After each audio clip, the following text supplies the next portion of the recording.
I want to make it very clear in the beginning, I'm not anti-government. I don't believe in terrorism. And I want to make it especially clear that there are a lot of good people in the FBI and the CIA, naval intelligence, army intelligence, military intelligence, NSA. Unfortunately, there are a few key people in key positions who have made a difference, a big difference, in what's happening in America today. So, looking back, my personal experiences, I retired from the FBI March 1979.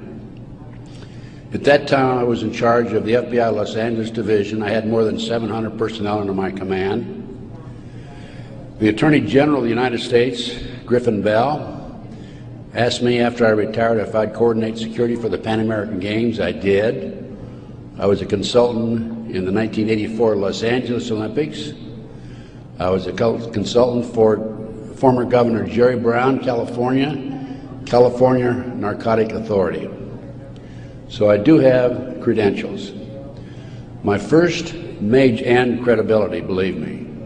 Now, if you read the internet, you may not think so, because there are some heavy-duty FBI informants out there like Stu Webb and Barbara Hartwell, who are MKUltra mind control victims, CIA mind control victims, who are making all kinds of disparaging remarks about me. But I don't want to deal with those people, because if you read their material, you'll see that it's designed to discredit people like me, former State Senator John DeCamp, and other leaders who are trying our best to expose what's happening in America today, and actually around the world. Let's go back to 1776, May the 1st. Adam Weishaupt was commissioned by the Rothschild family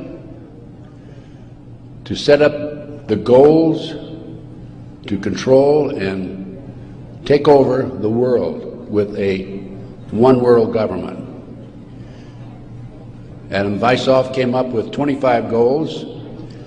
Among these goals were control the press, corrupt the youth through sex and drugs, elect our own people meaning the Illuminati, to key positions in all levels of the government, city, county, state, and federal.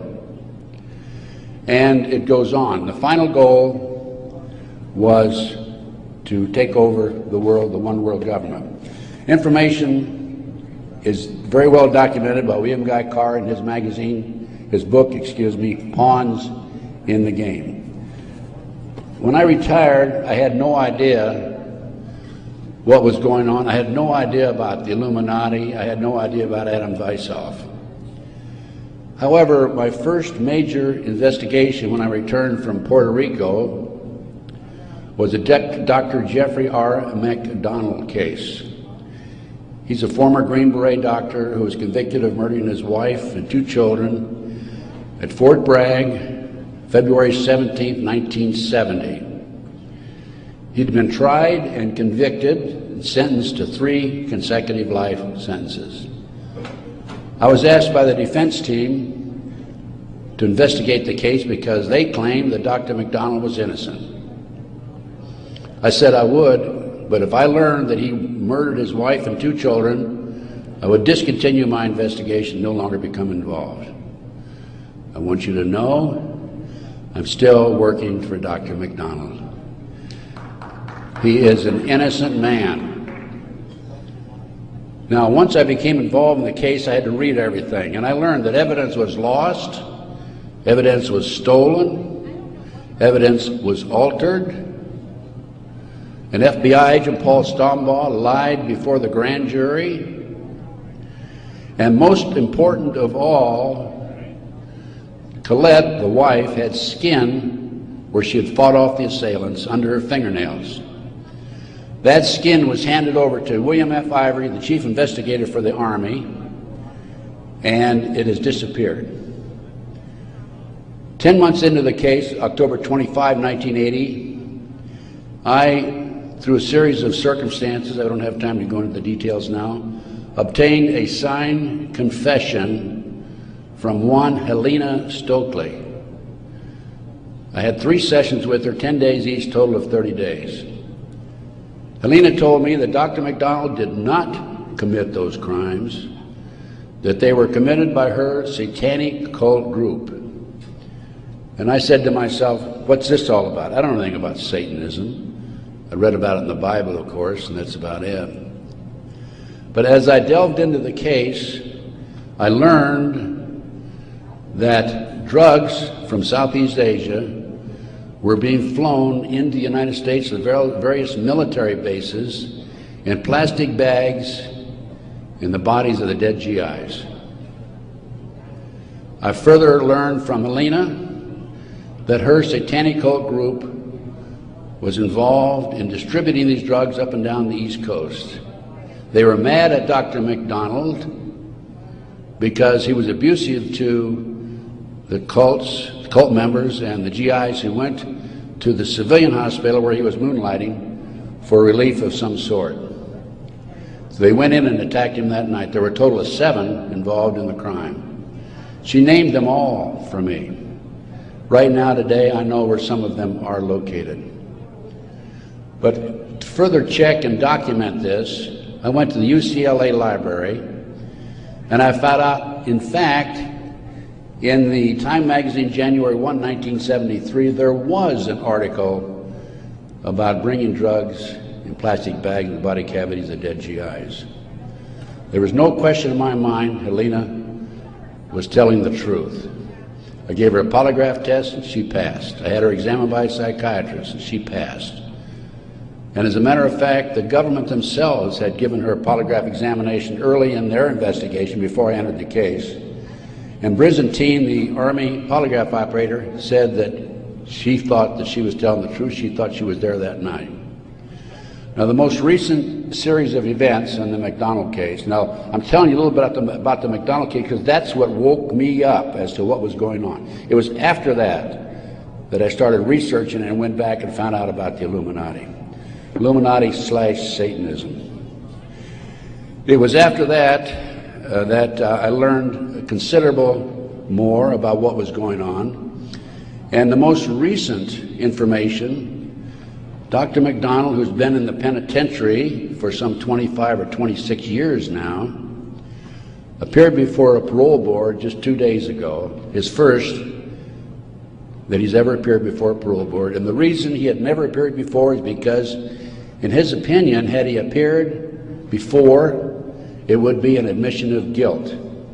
In this particular instance, he still claimed he was innocent, but he did appear before the board because he's a newly-wed individual with a woman named Kathy.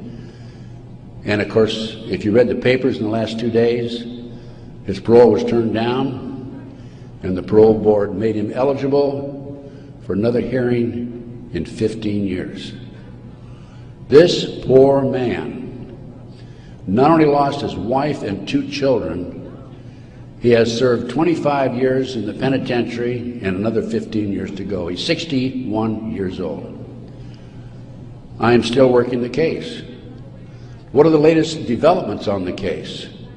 In 1997, the judge, federal judge, agreed to do DNA tests. And they chose 15 individual pieces of evidence to be examined. However, the judge said that when you open the evidence envelopes, only the prosecutor can be present. Well, they opened the evidence envelopes. The prosecutor did. How many do you think were empty? 5. 5 evidence envelopes were empty. The skin under Colette's fingernails would have established Dr. McDonald's innocence alone. Now we have DNA authorized in 1997. Here we are in 2005. They still have not completed the DNA test. From the McDonald case, the next case I worked of a major consequence was the McMartin preschool case in Manhattan Beach, California. The children there claimed There were tunnels under the school. They were taken into the tunnels and through the tunnels up into the trap door of a bathroom in a triplex next door, placed in automobiles, and prostituted in the community. These are 2-, 3-, and 4-year-old children before they entered kindergarten. In addition, the children claimed that they were flown into the mountains where they were involved with adults in robes, black robes, chanting, candles. They talked about the brown babies who were cut up, actually sacrificed. And in checking into this and researching this, of course, this was obviously a satanic ceremony. The McMartin family, who owned the preschool, they were tried of Ray Bucky and his grandmother. The grandmother was acquitted, hung jury on Ray Bucky. The second trial, another hung jury. I had an opportunity in 1990 to gain control of the school. Now, the school had been given to Danny Davis, the defense attorney, and he had sold it, even though he made $15 million on the case, by the way.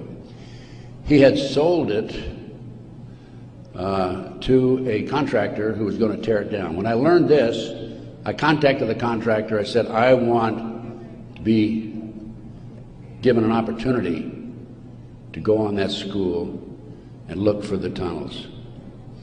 The authorities had looked for them in 1987. They said they could find no tunnels. Along with some of the parents, we hired Dr. Gary Stickle, UCLA archaeologist. He hired his crew and brought them in, and in 34 days, Dr. Stickle said there had been tunnels under that school. They were covered up, and they were covered in. An informant of mine told me that there was an abandoned satanic site in Crestline, California, up in the mountains. I went up into the mountains and obtained photographs, of the site. I have a lecture that I give where these pictures are available. It's called Gunderson Chronicles No. 2. It's a 4-hour lecture that I gave in Kansas City a number of years ago, which shows this abandoned site and also pictures from the McMartin Tunnel school dig.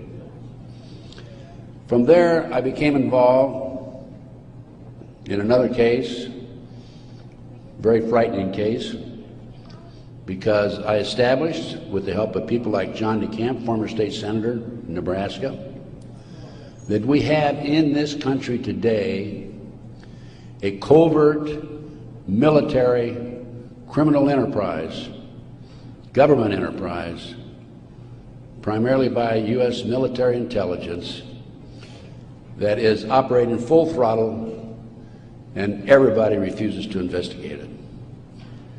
In the Nebraska case, it's called the Franklin Cover-Up. This is the book here that John DeCamp wrote, by the way. It's all documented in there.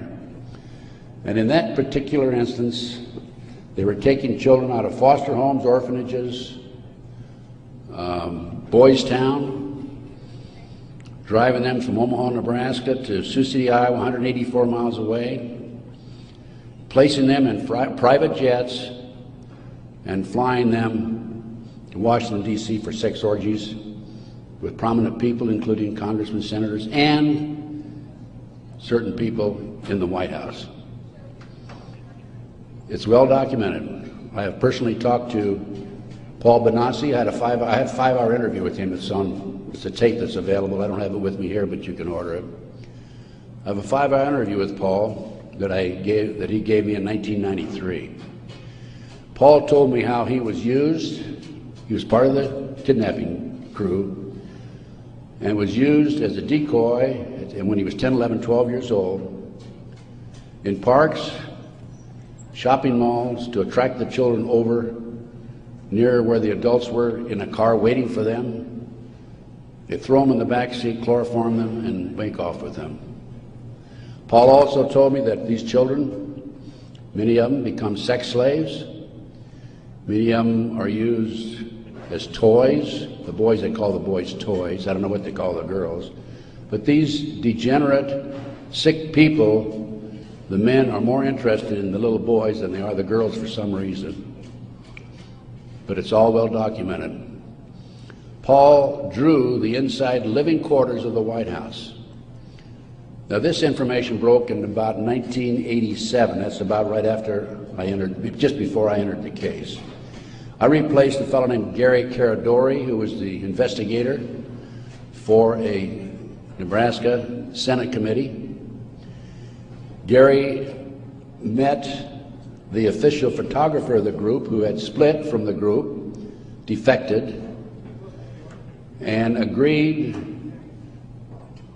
to take the pictures that this official photographer gave him, and they met in Chicago, agreed to take the pictures back to the committee. He flew out of Chicago in his private plane, a short distance out of Chicago. The plane exploded in midair, and his briefcase has never been found. He and his 11-year-old boy died.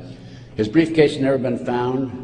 The rear seat of the airplane has never been found. I made every attempt possible to obtain possession of or control of that plane, because I wanted to examine it for bomb chemicals, particularly the back seat. It's no longer available. Nobody knows what happened to it. Gary Caradori was a civilian, yet it was taken to a military base for examination. A deputy sheriff was the first one on the scene. He saw the pictures. He started picking up the pictures. An FBI agent came along, took the pictures away from him, told him to keep his mouth shut. He started talking to a few people. A year later, his wife was murdered. He's no longer talking. This international child kidnapping ring, I later learned, was out of Washington, D.C. It was very active, and the organization is known as the Finders.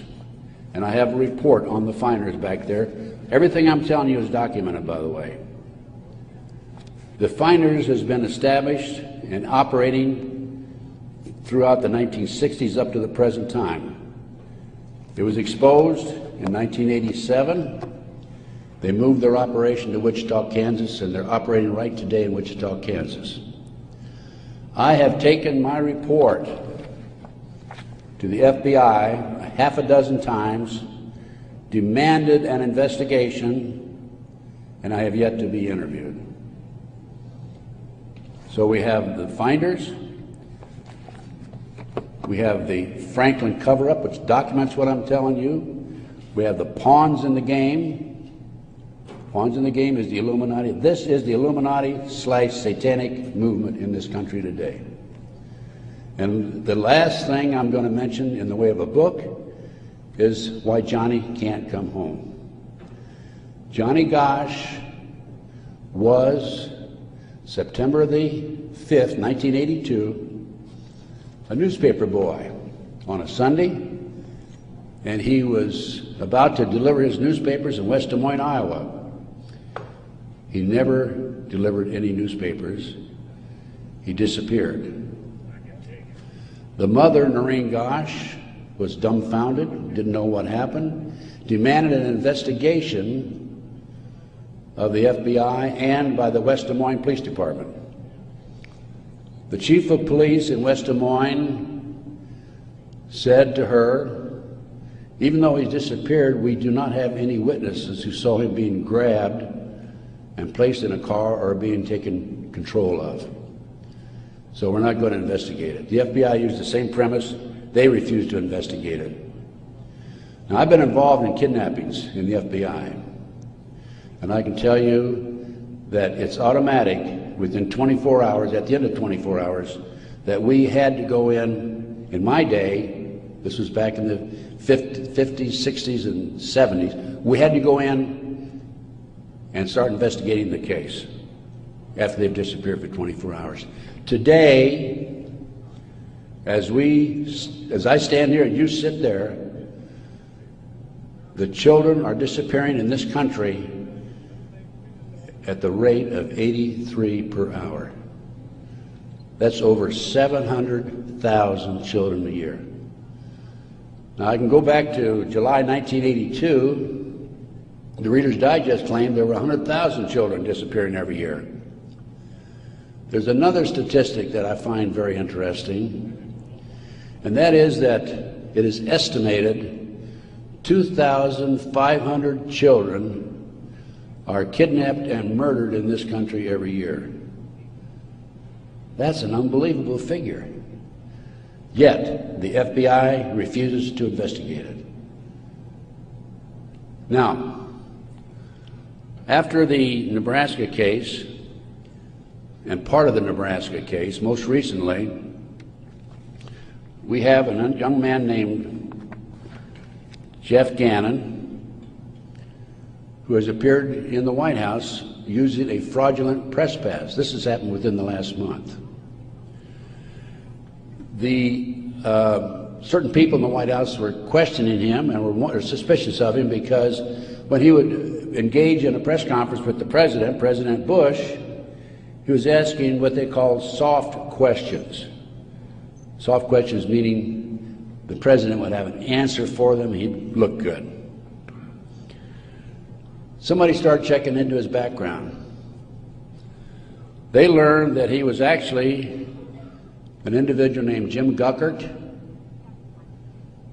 This is all on the internet, by the way. And Guckert had a homosexual website. So Jeff Gannon is an alias of Jim Guckert. Now his picture appeared in the internet, and he is believed to be Johnny Gosch, who was kidnapped September the 5, 1982. The mother, Noreen Gosch, who wrote this book, Why Johnny Can't Come Home, I have a 2-hour interview with her on video, available again if you want to check my order blank. She did not sit still for this. Can you imagine if the 83 mothers of children who disappear every hour would do what Noreen Gosch has done? We wouldn't have this problem today. She went to the FBI, demanded an investigation. They refused to investigate. The police refused to investigate because the case tied into the Franklin cover-up. Some of our top politicians in the country, leading businessmen, Harold Anderson was identified by the children, past publisher of the Omaha World Herald. The head of the Nebraska Forestry Service was identified by these children. There 80 children came forward in this Nebraska case. And it goes, as I said, right up to the White House. In 1987, according to Paul Benassi, he was furnishing toys, or little boys, young boys, to the sick people, certain sick individuals, in the White House itself.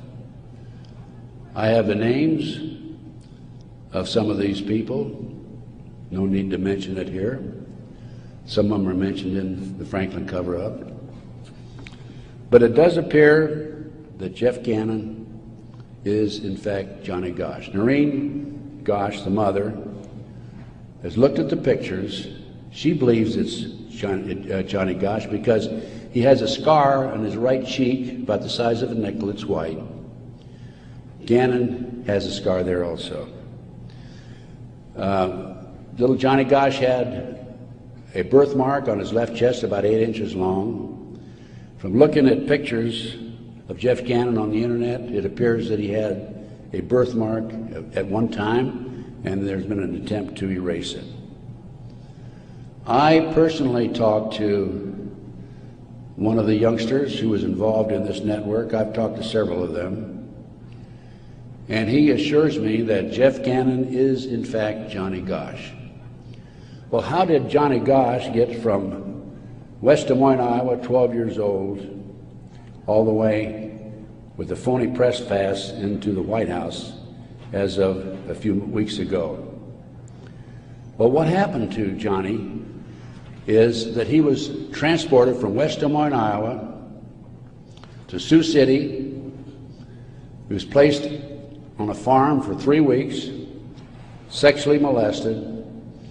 He was taken to the mountains in Colorado, placed in a cage in a house of some sort, or a cabin, and then later he was used as a sex slave. A sex slave.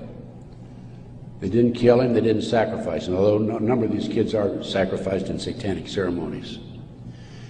Now, he escaped with another young man. They stole a car, and in 1997, Johnny knocked on his mother's door at 2:30 in the morning, Noreen Gosh, and said he wanted to talk to her. He was there with another young boy.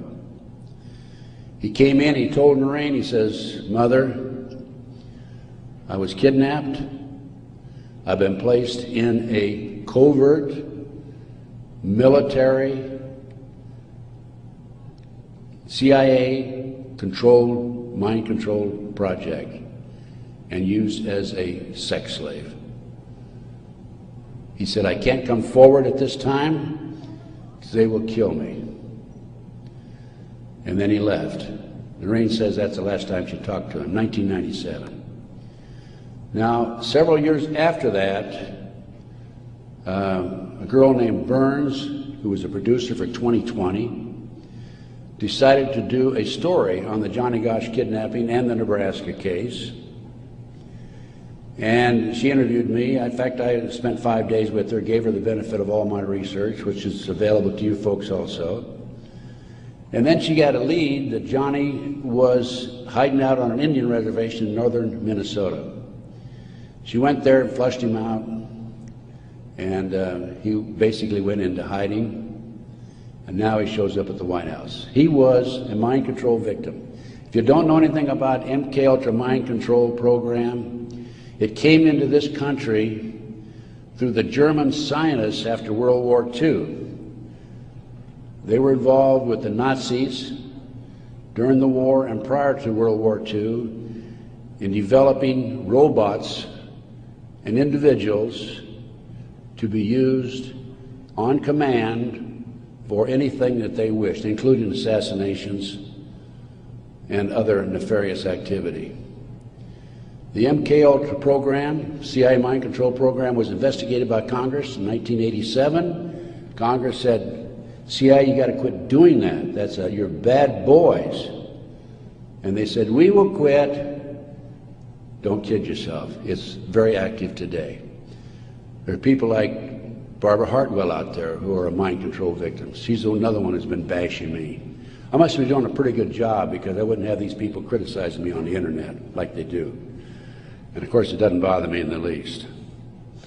But going back to the Nebraska case and MK Ultra, a lot of this training took place at Offutt Air Force Base in Omaha, Nebraska, which was Strategic Air Command headquarters. You recall after 9/11, the president flew to, I think it was to the south, someplace in Louisiana or New Orleans, and then he flew to Offutt Air Force Base in the afternoon of September the 11th, 01, and they had a party there that morning at 9:30 in the morning. He missed the party. He was sorry he missed the party. Warren Buffett was there, by the way. And the MK Ultra program has been very actively administered, not only at Offutt Air Force Base, at Fort Bragg, North Carolina, the place where Dr. McDonald's family was slaughtered in 1970. Now, the Nebraska case, I don't want to leave that without telling you that in the early 1990s, Yorkshire TV came to the United States with a camera crew for 7 months to do a documentary on it. They went back to England, produced the documentary, and they brought it over into the United States. It was listed in the TV guide to be aired on May the 3rd, 1994.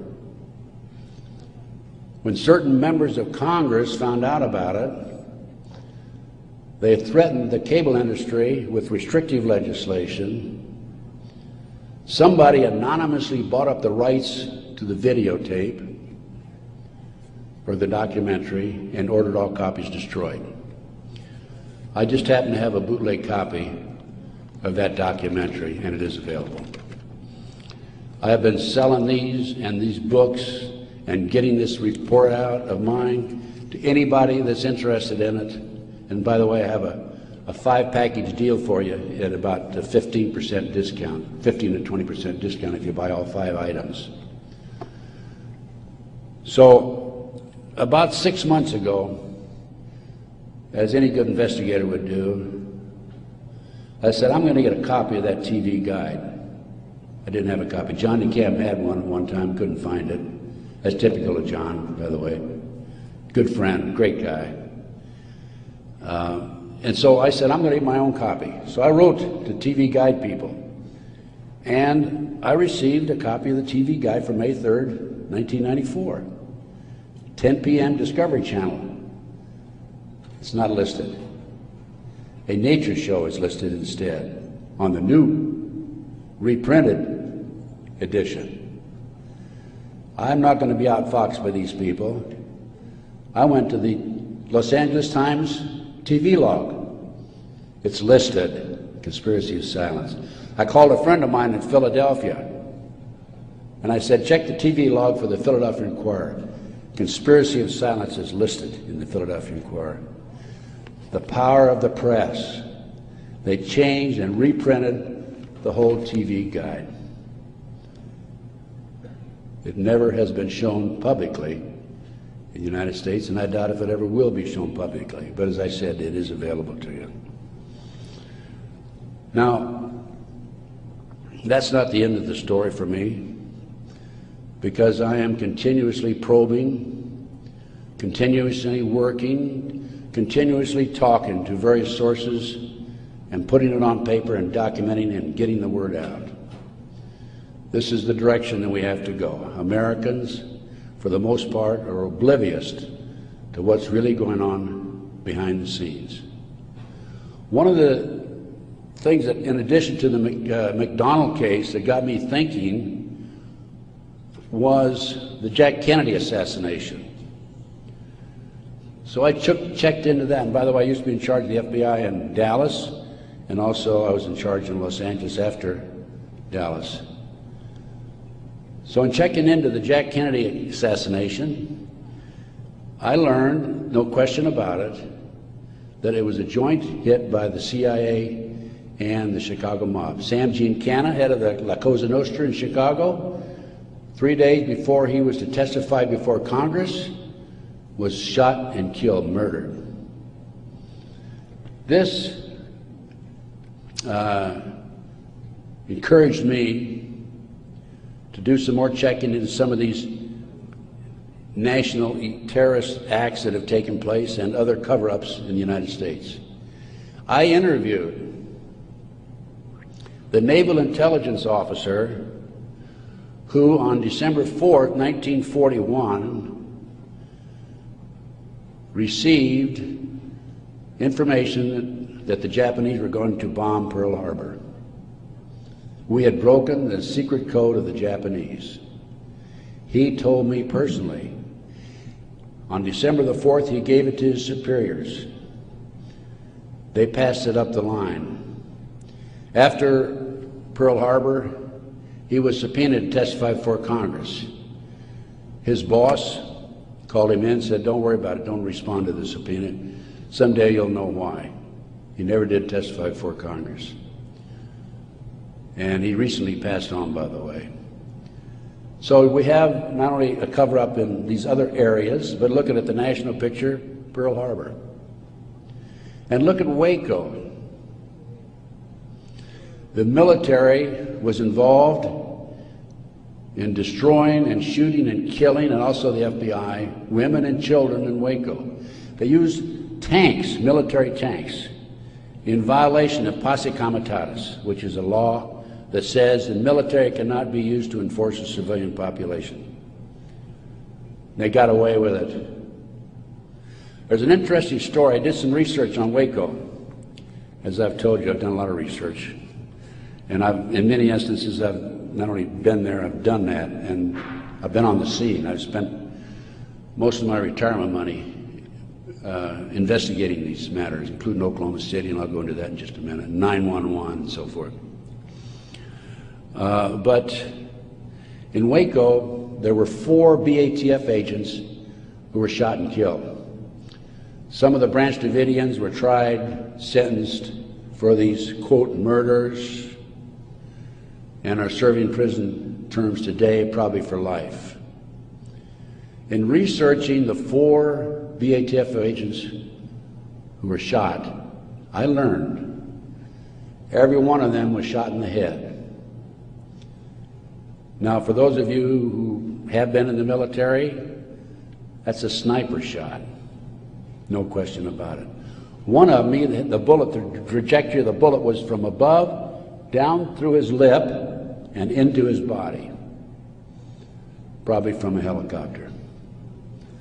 It's interesting to note that these 4 men, BATF agents, at one time were all bodyguards for former President Bill Clinton. That was Waco. Ruby Ridge. Randy Weaver was set up by a BATF, Bureau of Alcohol, Tobacco and Firearms, informant. He bought a shotgun that was about 1/4 of an inch too short by law. They arrested him and served him with a warrant. He refused to appear before the courts, and they sent an army after him. Horiuchi, the FBI sharpshooter, shot and killed his wife while she was standing in the doorway. He used to brag about it, what a great shot he was. Another instance where they tried to railroad a good, loyal American who fell in a trap. And then we have the 1993, continuing with the great conspiracy. I call this a great conspiracy, and that's what it is. Car bombing of the World Trade Center. I have a copy of the New York Times, October 28, 1993, and in the article, this was reporting from the trial that took place, an FBI informant named Salam, who was in among the terrorists, testified that he was commissioned by the terrorists to put the bomb together, the car bomb together, to bomb the World Trade Center in February 1993. And fortunately for him, when he met with the terrorists, he wore a body mic so he could record every word that was said. Unknown to the FBI, when he met with the FBI, he also wore a body mic. That was probably what kept him from being set up and framed and sent to prison. This is actually in this newspaper article. He went to his FBI superiors, says, I've been commissioned to put the bomb together. We're going to use a dummy bomb, aren't we? And he was told by his FBI superiors, no, we're going to use a real bomb. Now, I don't understand why Congress and Senate, investigators, and our leaders in Washington, D.C.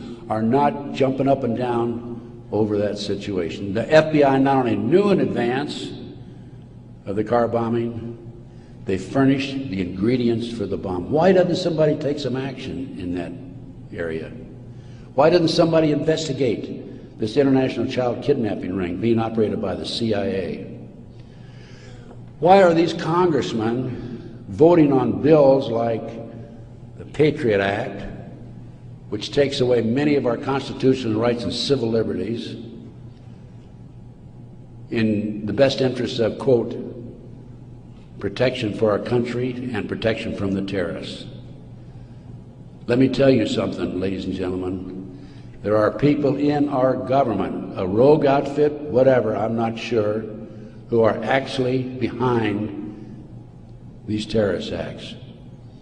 And the reason they're behind the terrorist acts is so they can pass bills like the Patriot Act And the reason the congressmen and the senators vote for these stupid bills, stupid by our terms and our definition, is because many of them have been set up and framed through sex and drugs. So then we have Oklahoma City, 1995. I personally made 2 trips to Oklahoma City. I investigated Oklahoma City. Because of my report, the defense attorney for Timothy McVeigh sent 2 of his investigators to interview me. I spent 4 hours with them.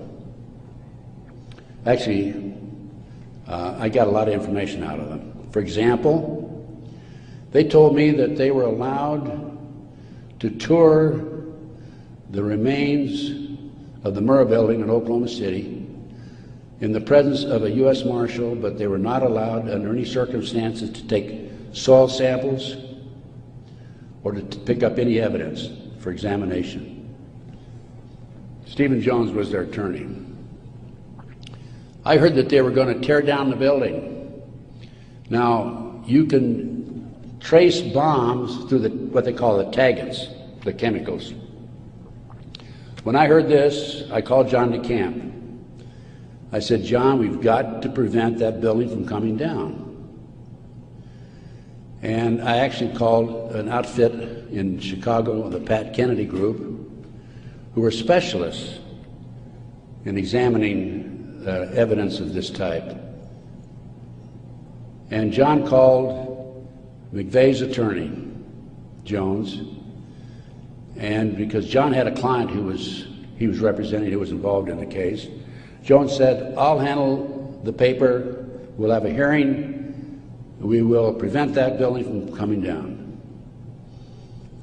The next thing we heard, the building was coming down. John called Jones, what's going on? And he had no good answer for it. That was evidence. I've been at many a crime scene, and it is critical that the evidence be preserved. That was a huge cover-up.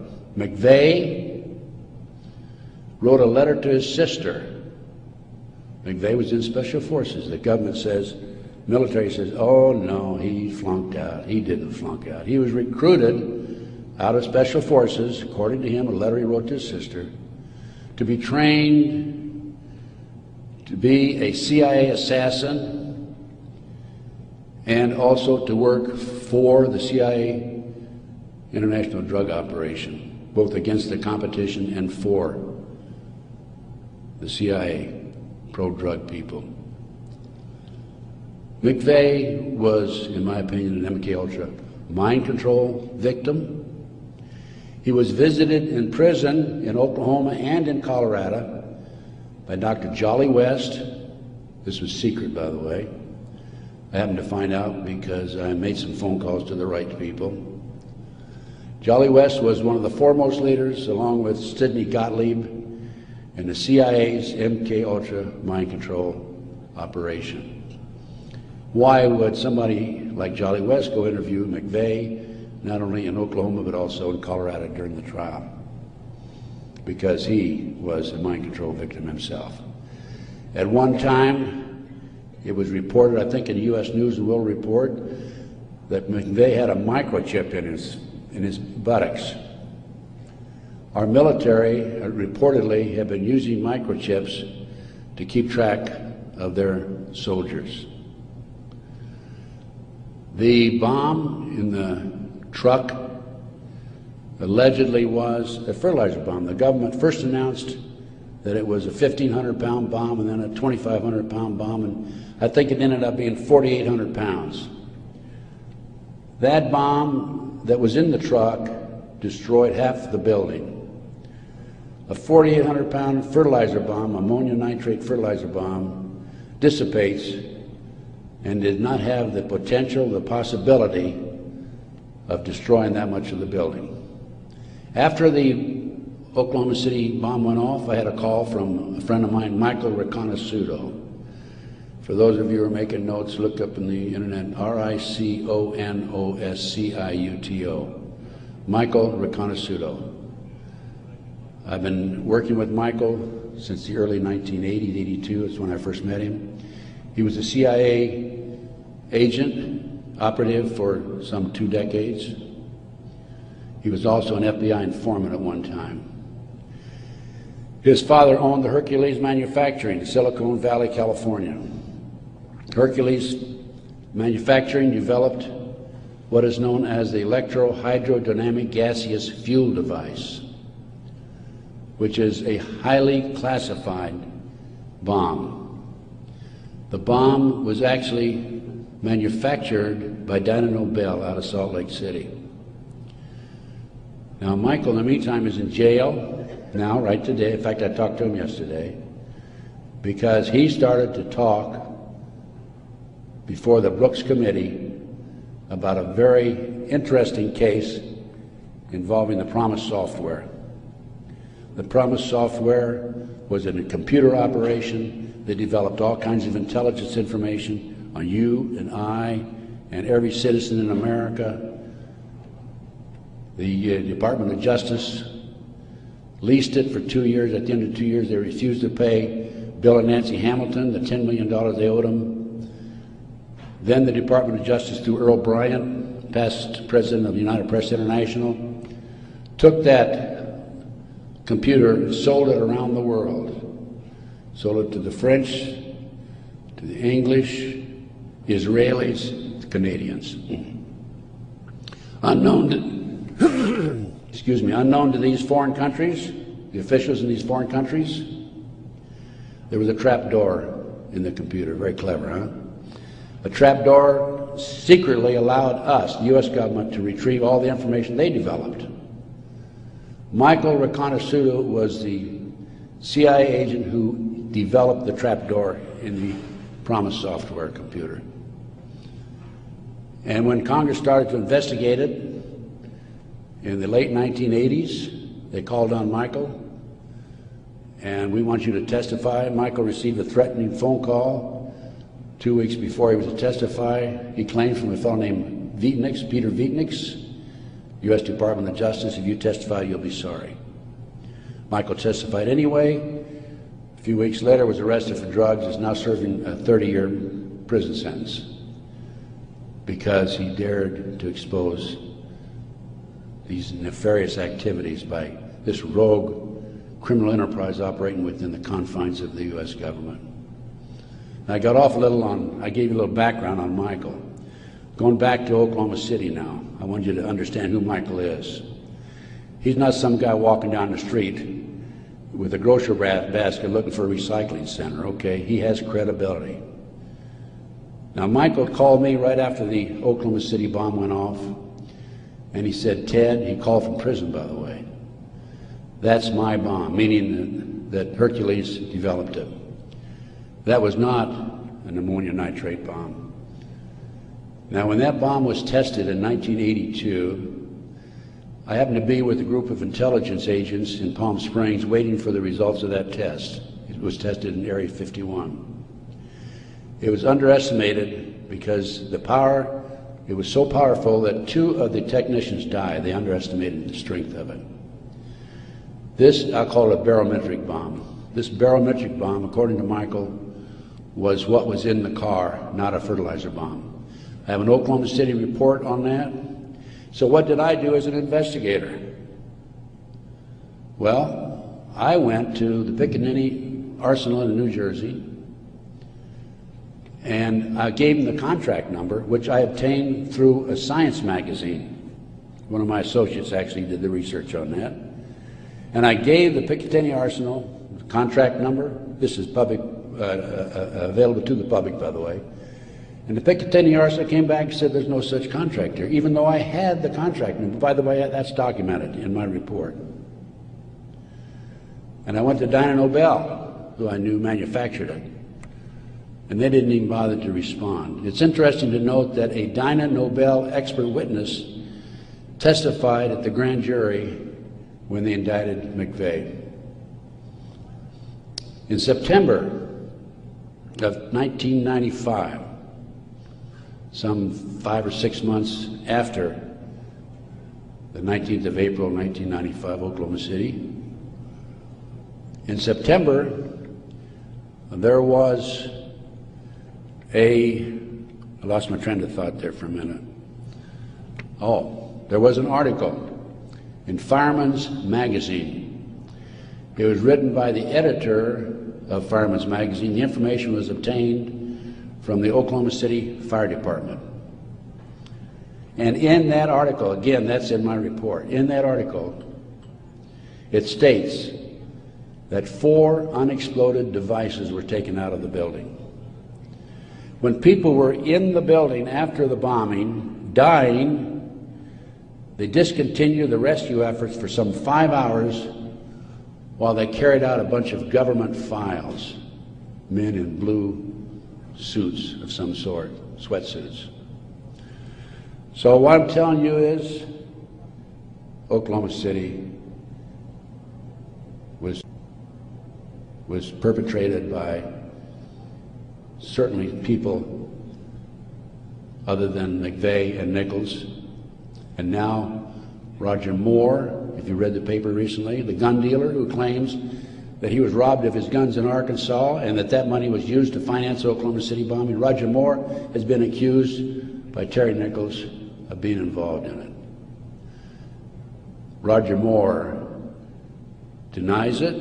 Roger Moore, at the time of the Oklahoma City bombing, was an FBI informant. I had an inside investigator in Oklahoma City tell me that there were at least 11 other individuals involved in Oklahoma City. Okay, that brings us up. We've gone through Pearl Harbor, Waco, Ruby Ridge, car bombing 93, Oklahoma City 95. That brings us up to 9/11.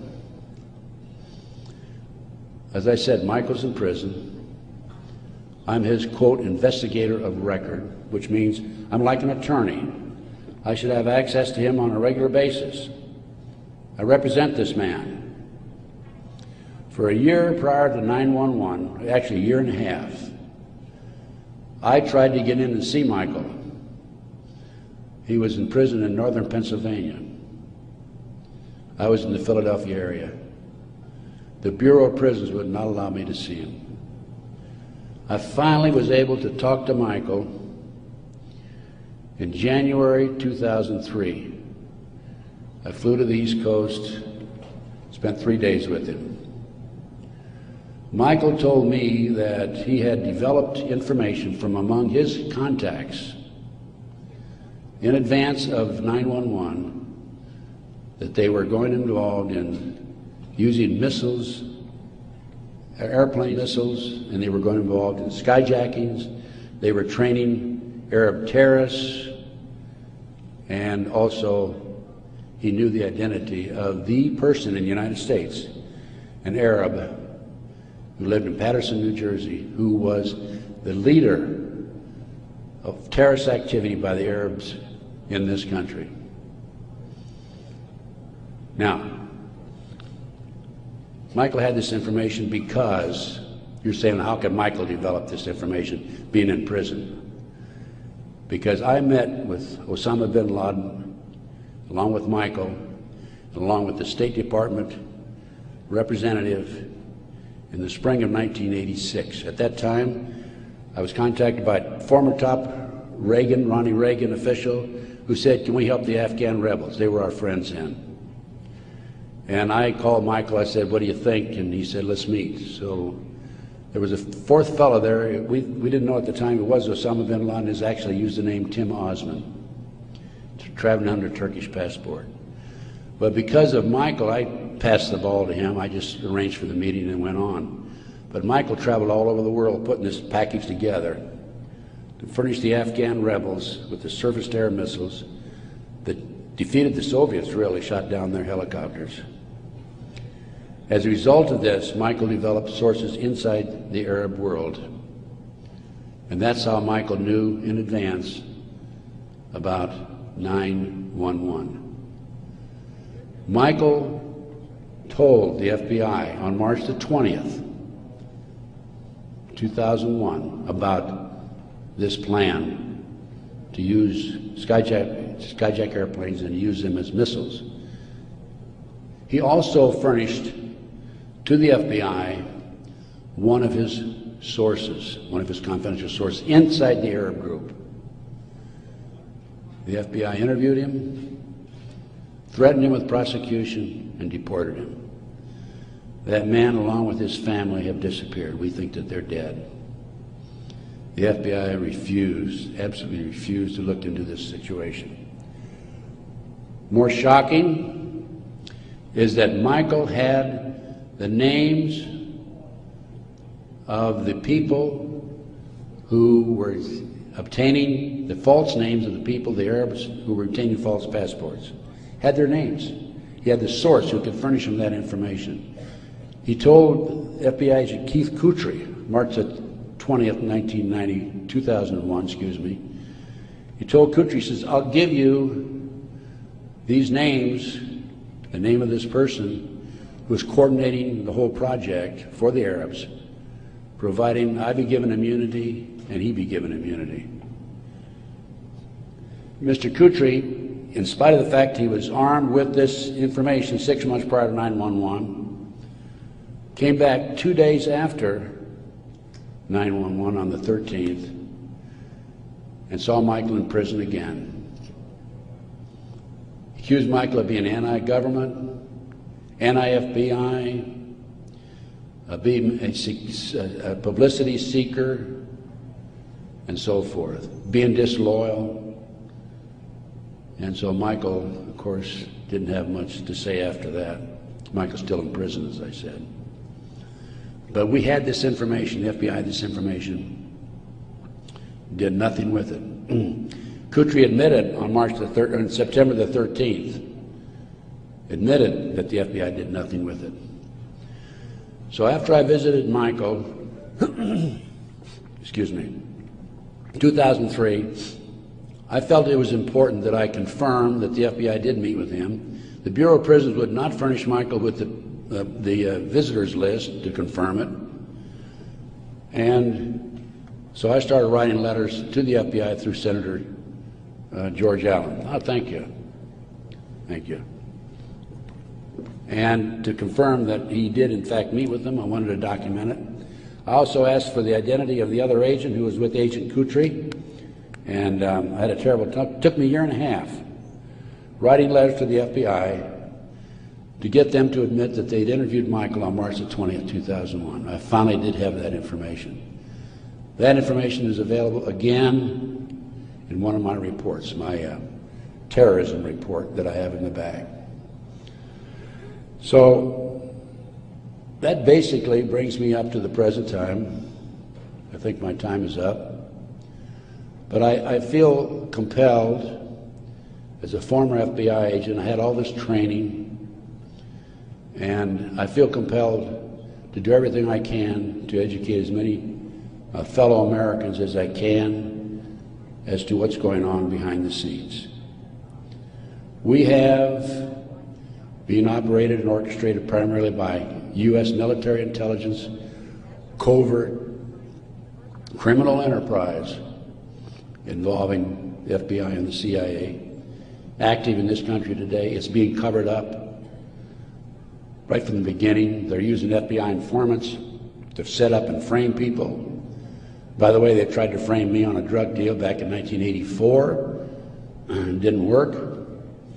The girl that they used to try to frame me contacted me, said, I need to meet with you.